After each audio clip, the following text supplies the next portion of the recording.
के माइटन ज़री परणायो मुझी ज़ाल सफ़ा बोरी चवास थोड़ा दुभट ज़रो हूँ अटो बोए थी ट्रोड़ी मुके माइटन ज़ोरी मुके माइटन या ज़ोरी तुझे गाटे में लगी मुझी गाटे में कौन लगा गई दे खबर भला अज सफ़ा खुश तो लगी छा चक्करा मुके मुबारक दे विसी खुली थे छा नन्ना इन्हें का तमाम वडो कमा विसी खुली ने का वडो कमा नौकरी मिली थई इन्हें का वडो कमा तक पो पी तो परनाई बुध संग जो का कुराड़िया था तो बाबू उठाया अरे यार खबर बती असा मुर्शदन जा पीटेल हूं असा वट न्याणी जमे ही न रुगी पुत्र थे इन्हें जे करी बची आसी न्याणी तो हमने मिला है न वो तवा के जवान असा पुराना जावला खदड़े आ पुटरे वाला क्या कर रही इखलाक संगा न पाते न है खजड़े के पुट जमंदो इखलाक न लोट के इखलाक सा मुझे खेड़ो हां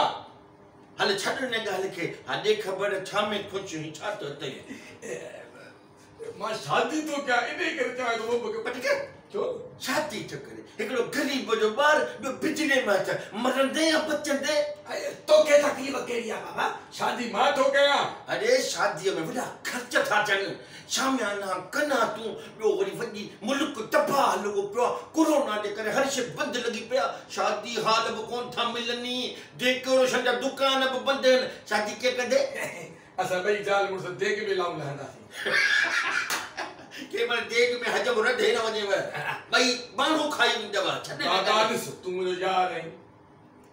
बेन गालेंगे सर जेकर तू मुझे यार है तो यार दे काजन में वीदा अब बिल्कुल विंता मां बटे हमरा वठी तो दोस्त समेत पण जण वीदुस मुजी शादी ते मुछा के आई है बस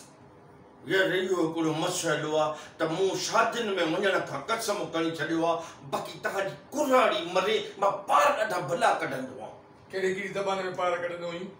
सिंधी में अंग्रेजी में पंजाबी में एरा पार कढंदो हां जो मानू परेशान हुंदा हन अलाए छा थो थन आई मुझे वो जने वाक्यो ते पर फिलहाल शादी जो मसलो यार मुझे यार ही मुझे शादी हल ये न कर न हल तुम न हल मसलो केड़ो आ कोनी मानो जी शादी थी वो मुके तमांगरो वठण आयो जे तो मुसा गड हल तू घोट जो यार थी हल उते विस पर पादर खाया अन्या वन्या भतन में पादर छाते खाथई ए मां मोतबर जो उते विस दिसा एकड़ो हमरा बिठवा जवान पे भाई कुआर जो पिया घोट जो पी केड़ो आ बके बे पुछन पिया पर ये कुरारी कुआर जी माया घोट जी मां केड़िया यो पुछन पिया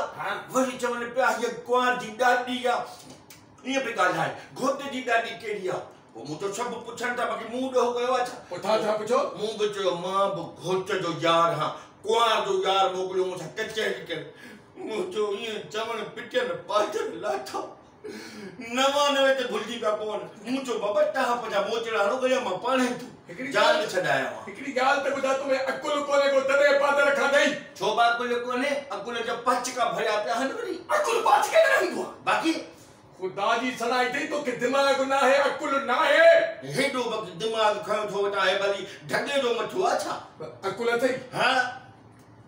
एकड़ो सवाल पूछे जवाब दी दे हां पूछ होशियार है आसमान में झिरकी उड़ावे थी भली उड़े बेदो थो लाही मथे हां आसमान में झिरकी उड़ावे थी बेदो थी लाहे बेदो इस जमीन ते किरंदो बचंदो या भजंदो सिद्धी सिंगाला मथा जो इंदो ठड़क भली पंदो न छो न भजंदो बेदो हेठ किरंदो ही कोन अरे छो न किरंदो झिरके के कछो बातल थई अने झिरकी को कछा छुपाए छो ता जो कुराड़ी पाइन छुपा न पर वो तो मानो जो फर्क आ न मैं फर्क उठा दो आयो चंगो भला तू और मोट पर मुझे सवाल जो जवाब दे एकड़ो हमरा है हां वो 25 सालन जो नौजवान छोकरो आ हां शादी नथी थी बेक बैलेंस बुथस कार बुथस बंगलो बुथस नौकरी भी भली थस तब शादी नथी these bank balance car bungalow नौकरी शादी नथी थी वदा छो खानदान को भलो आ हां हल्लू गाड़ियों बंगला नौकरियों शादी नथी थी नौजवान एकड़ी गाल ते फिट लथस न संग ॾियो त परणायूंसि न बिना संग जे भला शादी थींदी आहे छा पाण खे अकुलमंद थो सम्झी मोटबरी छो न आहे अकुलमंद ही मुंहिंजो सवाल आहे जवाब ॾे भला हल हल ॿुधा राति जो टाइम आहे हा हिकिड़े घर जे अंगण में 3 खटूं पयूं हा हिकिड़ो हमराह हा खटुनि जे चौधारी रुगो फिरे थो न सुम्हे थो न वेहे थो छो भॼो मन त बि फिरे थो निंड फिटी अथसि न छो खट खाली कान्हे सुम्हंदो तव्हांजे घर जा एक लाख ठीकु आहे